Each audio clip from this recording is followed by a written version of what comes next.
Walt Disney's Mickey Mouse and the Great Lot Plot, A Little Golden Book.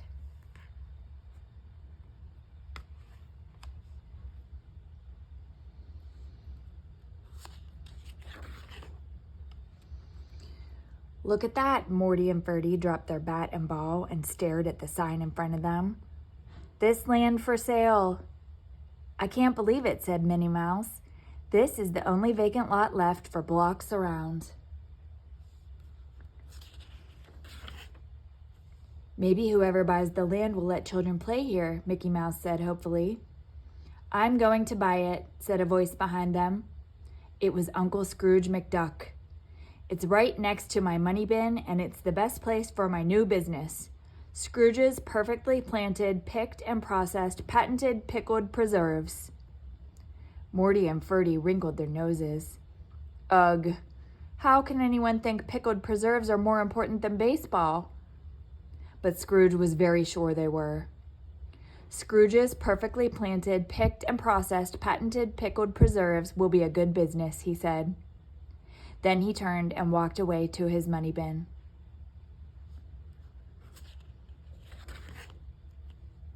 Mickey and the others followed. They found him seated on a big pile of money, wiggling his toes and smiling happily. Won't you please think it over, Uncle Scrooge? Mickey asked. The children really need a place to run and play. No, answered Uncle Scrooge. My mind is made up, and that's final.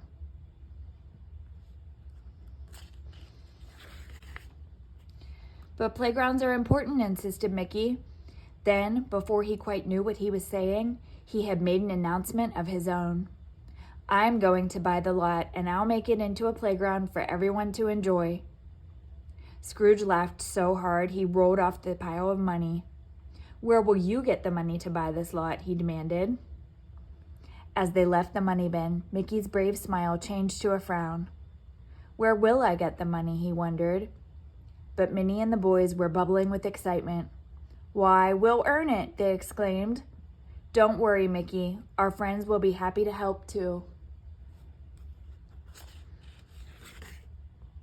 And so they were. Those next few weeks, Mickey's friends were the busiest people in town. Busiest of all was Mickey himself. He helped Donald Duck and his nephews wash cars. Then he helped dry Huey, Dewey, and Louie, who got as wet as the cars they were washing. He helped Goofy, whose dog walking job became too much for him to handle alone. He helped Morty and Ferdy sell the pies and cakes that Minnie and Daisy Duck baked. At the end of the month, Mickey counted up all the money that everyone had earned and given to him. It came to exactly $500. That wasn't much, and Mickey was worried. The next day, he went to see Uncle Scrooge. I'm very sad, he said. Altogether, we've only been able to earn $500, Uncle Scrooge, and I know that isn't enough money to buy the lot. You certainly can pay much more than that for it. Too bad, Mickey, Uncle Scrooge said, smiling. Looks like the lot will be mine. It's sure a perfect place for my new pickled preserve factory.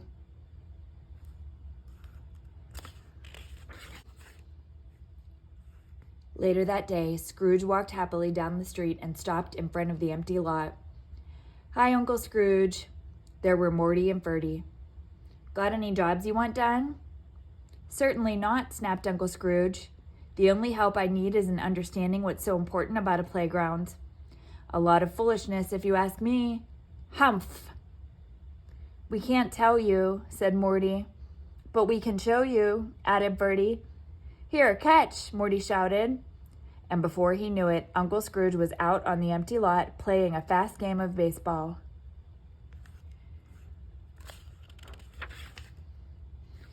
It was nearly dark when the three finally sat down to rest. Well, Uncle Scrooge, said Morty, now do you see what's so great about a playground? Uncle Scrooge was puffing so hard he couldn't answer them. The next day, the boys were waiting when Uncle Scrooge came down the street. Tag, shouted Morty. You're it, yelled Ferdy. And before he knew what had happened, Uncle Scrooge was chasing the boys across the field. You can play all kinds of good games on a playground, said Morty when they stopped to rest at last.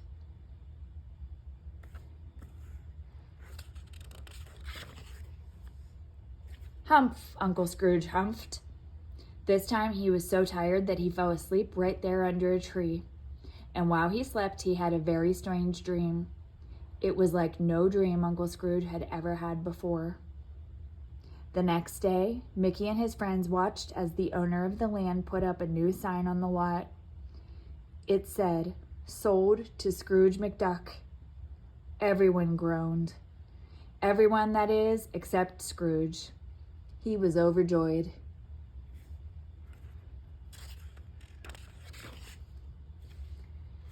As they all turned to leave, their faces sad, Scrooge shouted, "Wait here a few minutes. I have a surprise for you all." Soon workmen began to arrive. They lifted swings and slides into place. They started to dig a swimming pool. In the corner, they marked the lines for a baseball diamond.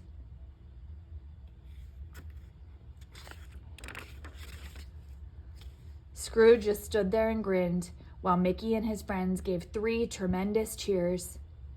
"Uncle Scrooge," Mickey said, "how can we ever thank you enough? We're awfully glad you changed your mind. Now we can buy uniforms for all of the baseball team using our $500.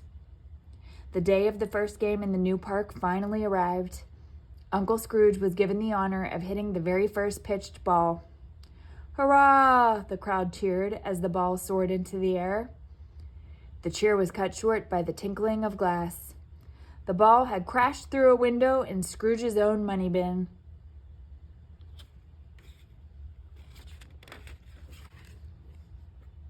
"Oh, sorry about your window, Uncle Scrooge," called Mickey. But Uncle Scrooge was already on his way to first base. "It's only glass," he shouted over his shoulder. "But did you see that? I do believe I hit a home run."